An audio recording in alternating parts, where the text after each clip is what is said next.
Muchas gracias a los hermanos de la Conferencia de Ligonier por darnos la oportunidad de estar una vez más entre ustedes, esta vez hablando acerca de la historia de la Biblia en español. Quisiera comenzar compartiendo un texto de la palabra para luego orar brevemente y pedirle al Señor que bendiga la exposición histórica. No es una exposición bíblica en esta ocasión, la exposición histórica que vamos a estar haciendo en esta mañana.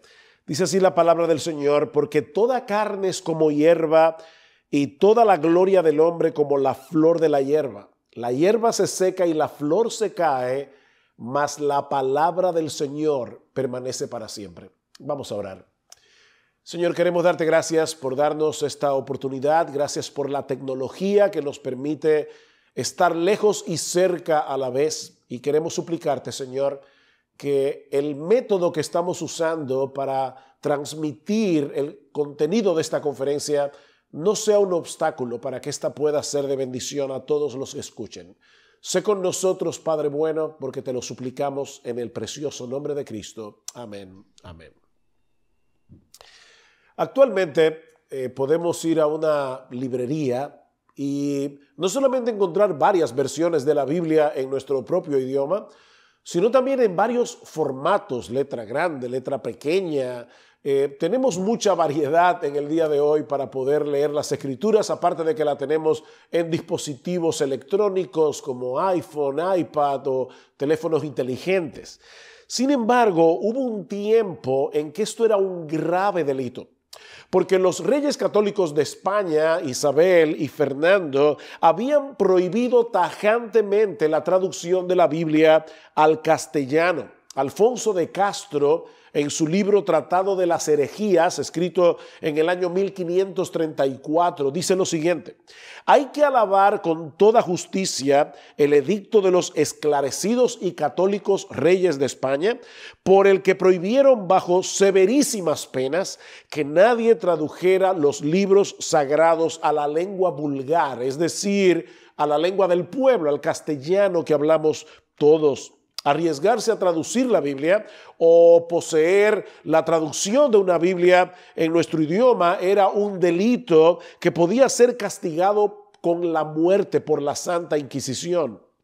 De hecho, Isabel, la católica, había prometido en su juventud a Tomás de Torquemada, que fue uno de los inquisidores más duros que tuvo España, que si llegaba al trono, ella dedicaría su vida a extirpar la herejía para la honra de Dios y glorificación de la Iglesia Católica.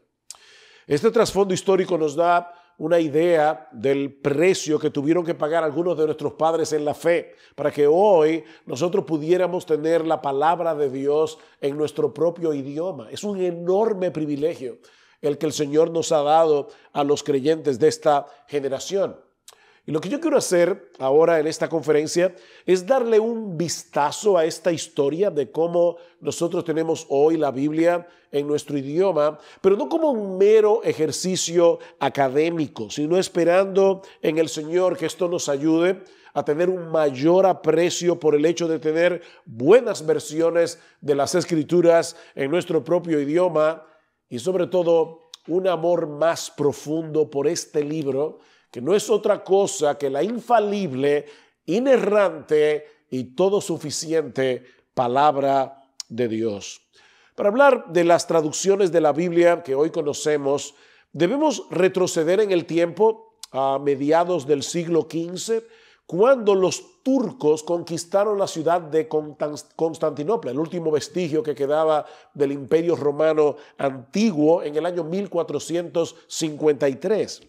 Esta conquista produjo un éxodo masivo de muchos de sus pobladores que huyeron hacia Occidente, entre los cuales había un grupo de eruditos que llevaron consigo muchos manuscritos griegos, escritos en griego. Algunos de estos manuscritos tenían que ver con escritos de la antigüedad, pero otros manuscritos tenían que ver precisamente con los libros del Nuevo Testamento en su idioma original. Y esto produjo dos movimientos completamente opuestos entre sí. El estudio de los clásicos produjo un movimiento intelectual que habría de desembocar en lo que hoy conocemos como el Renacimiento humanista, que básicamente comenzó en Italia, mientras que el estudio de los libros del Nuevo Testamento en la lengua original produjo un despertar religioso del cual habría de surgir la Reforma protestante. Así que, en una forma indirecta, la caída de Constantinopla produjo la Reforma por un lado y el Renacimiento por el otro. Concomitante con la caída de Constantinopla, 2 años más tarde, en el año 1455, Gutenberg publica el primer libro impreso con caracteres móviles, iniciando así la era de la imprenta. Y eso iba a permitir en Europa un acceso mucho más amplio a la literatura escrita, y eso iba a jugar un papel sumamente importante en el avance de la Reforma. Unos años más tarde, en el 1516, Erasmo de Rotterdam publica su Nuevo Testamento en griego en la ciudad de Basilea, lo cual sirvió como un gran estímulo para el estudio del Nuevo Testamento en su idioma original. Ahora marquen esa fecha, 1516, es decir, un año antes de que Lutero clavara sus famosas 95 tesis en la puerta de la Catedral del Castillo en la ciudad de Wittenberg, en Alemania, dando inicio, sin saberlo, a la Reforma protestante. Es a partir de entonces que comienzan a aparecer las primeras traducciones al español, comenzando con la de Juan de Valdés. Este era un discípulo de Erasmo, que tuvo que huir de España alrededor del año 1529 porque fue denunciado a la Inquisición luego de haber publicado un libro titulado Diálogo de Doctrina Cristiana. Valdés huyó hacia Italia, encontrando refugio finalmente en la corte de Nápoles, donde tradujo Mateo, Lucas, los escritos de Pablo, exceptuando la carta a los Hebreos, que no sabemos exactamente quién la escribió, y los Salmos. Y es interesante notar que algunos comparan la pureza del lenguaje de Juan Valdés con el de Cervantes, el autor del famoso Quijote de la Mancha. Unos años más tarde, en el 1453, Francisco de Encinas, con apenas 20 años de edad, publica en la ciudad de Amberes su traducción del Nuevo Testamento completo, del cual existen muy pocas copias en el día de hoy, porque tan pronto salió de la imprenta, los libros fueron prohibidos y sacados de circulación. El propio emperador Carlos V, que era Carlos I de España, Carlos V del Imperio Romano, el Sacro Imperio Romano Germánico, nieto de Isabel la Católica, hijo de Juana la Loca y Felipe el Hermoso, un individuo con mucho poder, a quien de hecho Francisco de Encinas le dedica su traducción del Nuevo Testamento. Él mismo se encargó de ordenar que recogiesen toda la edición y que se detuviera su circulación. Un año después de la muerte de Encinas, en el año 1553, 2 judíos publicaron una versión del Antiguo Testamento en español. Esta versión se conoce como la Biblia de Ferrara porque fue dedicada al duque de esa ciudad. Ahora, por supuesto, esta publicación se hizo fuera de España, en Italia, donde la Inquisición en España trabajaba con mano de acero y sin contemplaciones, dice un historiador, y no dejaba ni a judíos ni a protestantes más opción que la hoguera o el destierro. 3 años después apareció en Venecia otro Nuevo Testamento traducido por un personaje crucial en esta historia, Juan Pérez de Pineda. Y esta traducción fue considerada como la mejor de las versiones antiguas en castellano del Nuevo Testamento. Esta versión del Nuevo Testamento fue introducida en España de contrabando, promoviendo un incipiente movimiento reformador entre los españoles, siendo uno de sus principales contrabandistas un hombre llamado Julián Hernández, del que voy a hablar ahora un poco más extensamente. Este hombre iba a jugar un papel extremadamente importante en la historia de la versión de la Biblia más usada por el pueblo hispanoparlante desde entonces, la famosa Reina Valera, versión Reina Valera, que es la que ahora vamos a considerar. Pero quería darles este esbozo histórico para que entiendan que antes de la Reina Valera ya habían algunas versiones en español, tanto del Nuevo Testamento como el Antiguo Testamento, en el caso de la Biblia de Ferrara. Como hemos dicho ya, la Inquisición tenía puestos de revisión en todos los caminos en los que las personas introducían en España para que la palabra de Dios no fuera introducida a escondidas en terreno español. Los reyes católicos habían colocado funcionarios aduanales en todos los puertos marítimos, en todos los pasos terrestres, con autoridad para revisar todo paquete y toda persona que entrara en el reino. En ese tiempo, Juan Pérez de Pineda vivía en Ginebra, donde Juan Calvino estaba siendo ampliamente usado por el Señor en el proceso de reforma de la iglesia en aquella ciudad que se había convertido en un refugio para muchos cristianos que habían huido de sus países para escapar de la Inquisición. Un día se presentó a la puerta de la casa de Juan Pérez un hombre de apariencia muy extraña. Era bajo de estatura y aparentemente jorobado. Más tarde, Juan Pérez diría de él que tenía el cuerpo tan macilento que parecía piel y huesos. Este hombre se llamaba Julián Hernández, pero era conocido como Julianillo porque era pequeño de estatura.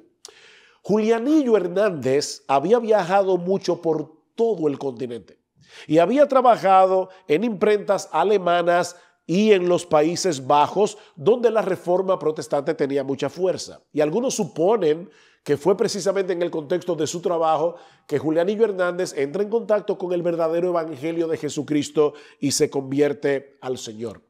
Así que Julianillo le ofrece a Juan Pérez servirle de amanuense y corrector de pruebas de la Biblia en la que Juan Pérez estaba trabajando.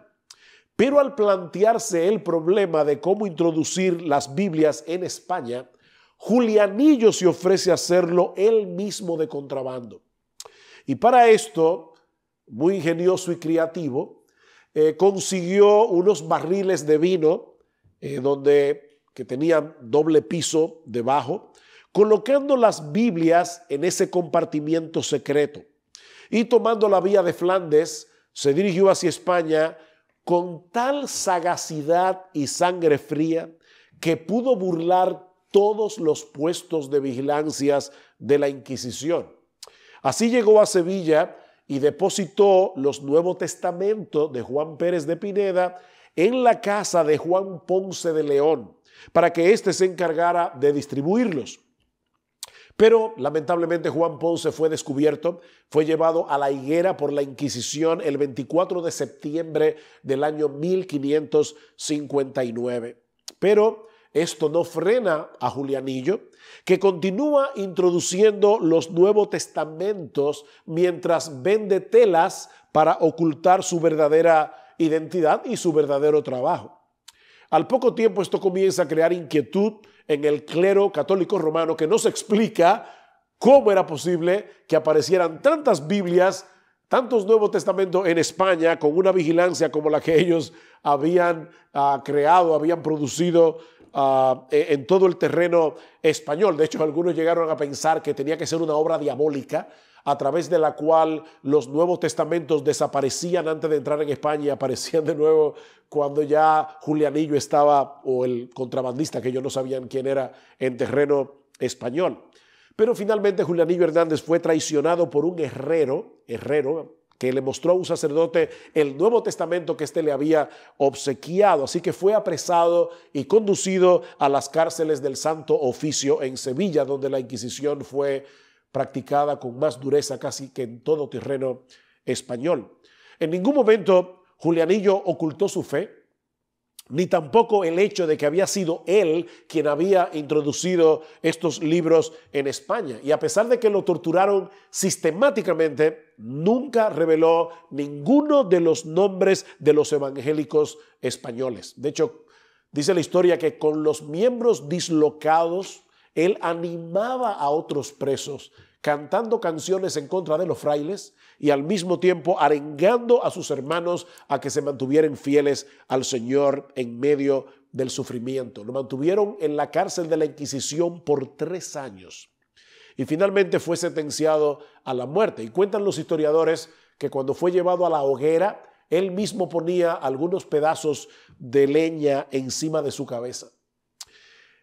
Julianillo es importante en esta historia porque uno de los depósitos que él usaba para ocultar su preciosa mercancía de Biblias en español era un convento de frailes jerónimos ubicado cerca de Sevilla, llamado el convento de San Isidoro en Santiponce, donde vivían en comunidad unos 40 monjes. En la época de la que estamos hablando, en este convento se encontraba García Arias, quien era el tutelar del convento, quien era el prior de la institución y a quien muchos llamaban el maestro blanco porque era albino. Este dirigía a los frailes en el estudio de las Escrituras y muchos de ellos fueron guiados a Cristo y fueron llevados a abrazar la reforma por medio de su predicación.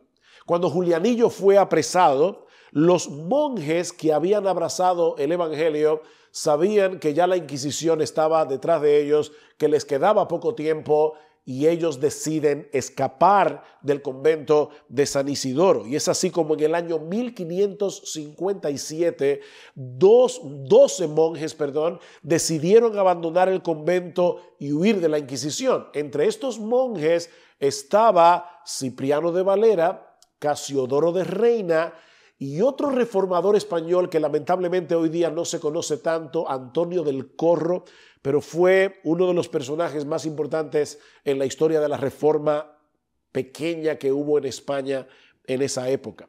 ¿Quién fue Casiodoro de Reina?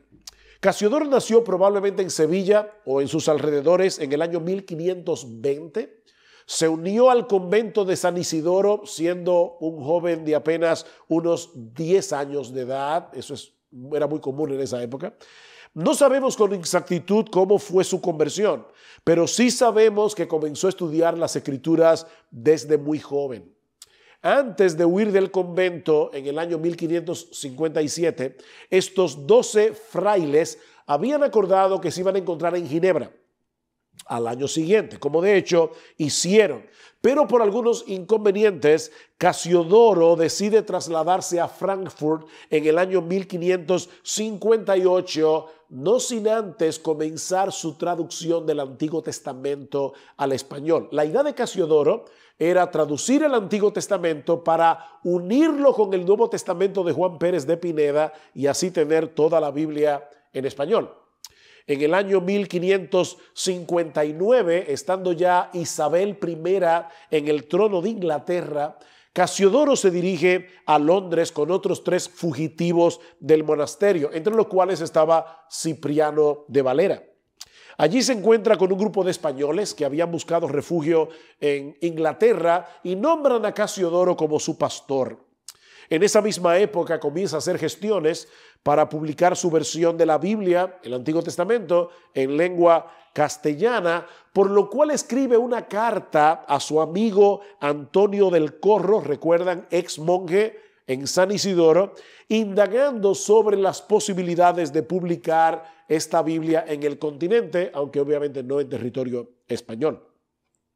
Este le responde que se dirija a Francia, llevando consigo a Cipriano de Valera como corrector, ya que tenía un impresor, que se había ofrecido para llevar a cabo el trabajo.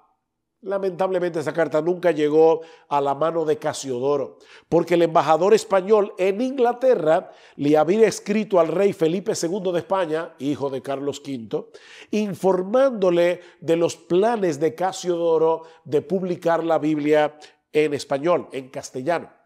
Este le pidió que buscara la manera de hacerle salir de suelo inglés para así poder echarle mano. No obstante, el mismo Casiodoro decide abandonar a Inglaterra porque entre los católicos españoles habían levantado algunas acusaciones infundadas contra él. Así que él se dirige a Amberes, la capital de Ámsterdam. Allí fue protegido por un grupo de creyentes y más tarde se reúne con su esposa. Casiodoro se había casado en ese ínterin, la cual tuvo que escapar de Inglaterra disfrazada de marinero para no ser descubierta. Pero tampoco pudo permanecer en Amberes por mucho tiempo, ya que Felipe II de España le había puesto precio a su cabeza. Así que en el año 1564 sale hacia Francia a casa de Antonio del Corro, pero Enrique II de Francia ordena la expulsión de todos los pastores de suelo francés, de manera que Casiodoro de nuevo sale al exilio. No olviden, está traduciendo la Biblia con todos sus manuscritos a cuesta y se va al castillo de Montargis al sur de París. Luego se dirige de nuevo a Frankfurt, donde finalmente establece un negocio de tejidos para poder mantener a su familia mientras continúa con su trabajo de traducción. Y hermanos, yo les digo todos estos datos para que tengan una idea de lo que costó que hoy podamos tener este libro en nuestras manos. Finalmente, después de 12 años de trabajo, huyendo por casi toda Europa, Casiodoro termina su versión de la Biblia del Antiguo Testamento en español. Su amigo Juan Pérez de Pineda ya había muerto, pero había dejado fondos suficientes para la publicación de su Nuevo Testamento. Recuerden que la idea era unir el Antiguo Testamento de Casiodoro con el Nuevo Testamento de Juan Pérez de Pineda. Sin embargo, Casiodoro no pudo usar el Nuevo Testamento de Juan Pérez porque los ejemplares que estaban siendo impresos en París fueron confiscados todos y destruidos. Así que esto lo obliga a comenzar su propia traducción de todo el Nuevo Testamento, trabajo que fue concluido en agosto del año 1569. De inmediato se preparan 4 grandes tóneles de ejemplares de la Biblia en castellano que iban a ser introducidos en España a través de Flandes. Esta versión es conocida como la Biblia del Oso, porque tenía en su portada, después del título, y voy a leer aquí lo que dice un historiador, una estampa que representa el tronco de un árbol hendido por medio de un mazo suspenso de una rama, y en la hendidura hay un enjambre de abejas cuya miel está lamiendo un oso puesto de pie, y hay un libro abierto que está casi al pie del tronco donde se lee la palabra del Dios nuestro permanece para siempre. Su primera tirada fue de 2.600 ejemplares, muchos de los cuales fueron quemados por la Inquisición. Un dato interesante es el hecho de que unas 300 copias fueron enviadas al continente americano, pero fueron quemadas precisamente en nuestro país. En la Hispaniola, en la ciudad de Santo Domingo, se quemaron 300 ejemplares de la versión de Casiodoro de Reina, la original, para que la palabra de Dios no fuera introducido en la América hispana. Pero la historia no concluye allí. Cipriano de Valera, quien había pasado un tiempo en Ginebra, luego en Inglaterra, estudiando en Oxford, en Cambridge, se convierte en un gran traductor. De hecho, entre sus obras más conocidas, aparte de la revisión de la versión en español de Casiodoro de Reina, está la traducción de la Institución de la Religión Cristiana de Juan Calvino. Y una cosa interesante que debemos notar es que la traducción al español de Cipriano de Valera se considera tan buena como el francés de Calvino en el original de la institución de la religión cristiana, que fue probablemente, ya sigue siendo, el libro más importante de la historia de la Reforma. Luego de 20 años de revisión, en el año 1602 sale la primera versión Reina Valera, es decir, la traducción de Casiodoro de Reina más la revisión de Cipriano de Valera. Fue traducida y publicada en Ámsterdam con un total de 458 cambios que él le hizo a la versión de Reina. Se conoce como la Biblia del Cántaro debido al grabado que presenta en su primera página, en el que aparecen dos hombres, uno de los cuales está regando un árbol con un cántaro. La obra Reina Valera, la obra de Reina y Valera, es considerada como una joya de la lengua castellana. No en balde, nuestra versión más conocida en español fue traducida en lo que se conoce como el Siglo de Oro español. De esa versión original de 1602 se han hecho subsecuentes revisiones, incluyendo la versión de la Biblia más popular en el pueblo cristiano hispanoparlante, que es la Reina Valera del 1960, que es todavía, yo creo, la versión que usan la mayoría de las iglesias en el día de hoy. Esta versión de la Biblia que hoy conocemos como Reina Valera es considerada como una de las mejores versiones que existen en lengua castellana. El escritor Manuel Pérez del Busto le dedica a la Reina Valera este poema. Oh singular Casiodoro, que de un modo inteligente nos has llevado a la fuente que emana palabra de oro. Todo su inmenso tesoro, tan divino y tan humano, recogió tu noble mano con tal especial intento que lograste un monumento con la Biblia en castellano.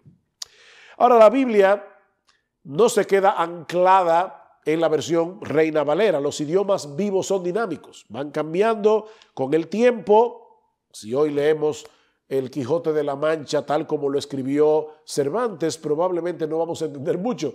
Y yo he tenido la oportunidad de ver la versión original de la Reina Valera, la de 1569, y ciertamente es un español muy difícil de captar para el lector moderno. Aparte de los nuevos manuscritos de las escrituras que se han descubierto a partir del siglo XIX. Es por eso que se requiere que las traducciones del texto bíblico sean revisadas y actualizadas con el tiempo. En los últimos 150 años, la versión Reina Valera ha sido sometida a varias revisiones, varias. Las más conocidas son la Reina Valera del 1865, la del 1909, obviamente la de 1960, la de 1995 y la Reina Valera actualizada del 2015. También debemos mencionar que la Iglesia Católica ha producido una serie de versiones de la Biblia en español. No todas son buenas versiones, otras son mejores, pero por lo menos entre las más conocidas tenemos la Torres Amat. Fue traducida al castellano desde la Vulgata latina, o sea que no es una versión directa del hebreo y el griego, y fue publicada en 1825. La Nácar Colunga, que es la primera traducción católica de los originales hebreos, arameo y griego, publicada en 1944. La Bober Cantera, publicada en 1947, la Biblia de Jerusalén, publicada en 1967, y la Biblia Latinoamericana, publicada en Chile en 1972. Yo no estoy endosando todas estas versiones, estoy simplemente diciendo son versiones católicas que se han producido en el mundo hispano. Aparte de la Reina Valera del 60, volviendo al mundo protestante, entre las traducciones de equivalencia formal hay dos formas de traducir la Biblia: equivalencia dinámica, equivalencia formal. La equivalencia dinámica es una traducción donde se trata de plasmar la idea del texto. La equivalencia formal trata de ser lo más literal posible. La Reina Valera es traducción formal, equivalencia formal. Y entre estas versiones donde se traduce lo más literal que se puede, debemos mencionar ahora para terminar la Biblia de las Américas. Esta versión fue publicada por The Lockman Foundation en 1986. Un comité editorial de estudiosos de Hispanoamérica, España y Estados Unidos observó dos principios básicos en la traducción de la Biblia de las Américas. Primero, en la medida de lo posible, ceñirse a los idiomas originales de las Sagradas Escrituras. Dos, observar las reglas de la gramática moderna, considerando las variaciones continentales contemporáneas, usando un estilo ágil, ameno y manteniendo su gran belleza literaria. En el año 2005 se publicó la Nueva Biblia de las Américas, la NBLA, la cual utiliza los mismos principios de la traducción que la Biblia de las Américas, pero con un español moderno, contemporáneo, como el que se habla en América Latina. Y debo decir que ambas versiones han sido reconocidas por su fidelidad en la traducción, así como por la claridad de su lenguaje. En conclusión, mis hermanos, debemos darle muchas gracias al Señor por los hombres que Él ha usado a través de la historia para que hoy podamos tener el tesoro incomparable de contar con la palabra de Dios en nuestro propio idioma. Dios está de acuerdo con las traducciones de la Biblia. Y eso lo sabemos por el hecho de que tanto Jesús como los apóstoles en el tiempo del Nuevo Testamento usaron una traducción del Antiguo Testamento hebreo al griego, la que se conoce como la versión de la Septuaginta. Así que Dios está de acuerdo con la traducción de la Biblia. Es Dios el que ha estado detrás de este movimiento de traducción para que su pueblo en todas las épocas y en todo lugar pueda recibir el beneficio de tener en sus manos su bendita palabra, que es más preciosa que el oro y que es más dulce que la miel. Este es el instrumento que Dios usa para producir nueva vida en los pecadores y es el mismo instrumento que Dios usa para hacer crecer esta nueva vida. Es por eso que en 1 de Pedro capítulo 2 nos exhorta el apóstol de esta manera: desead como niños recién nacidos la leche espiritual no adulterada, para que por ella crezcáis para salvación, si es que habéis gustado la benignidad del Señor. Todas las madres saben que los niños nacen con un desorden obsesivo compulsivo por la leche materna. Bueno, lo que Pedro está diciendo ahí, no importa cuántos años tú tengas en la fe, 10 años, 5 años, 50 años, desea como niño recién nacido esa leche espiritual no adulterada. Sácale beneficio a esta historia. Historia de sangre, historia de persecución, para que hoy nosotros podamos leer la bendita palabra de Dios en nuestra propia idioma. Que el Señor bendiga este tiempo de conferencia, que el Señor bendiga esta exposición para llevarnos a apreciar el tesoro que nosotros tenemos en nuestras manos.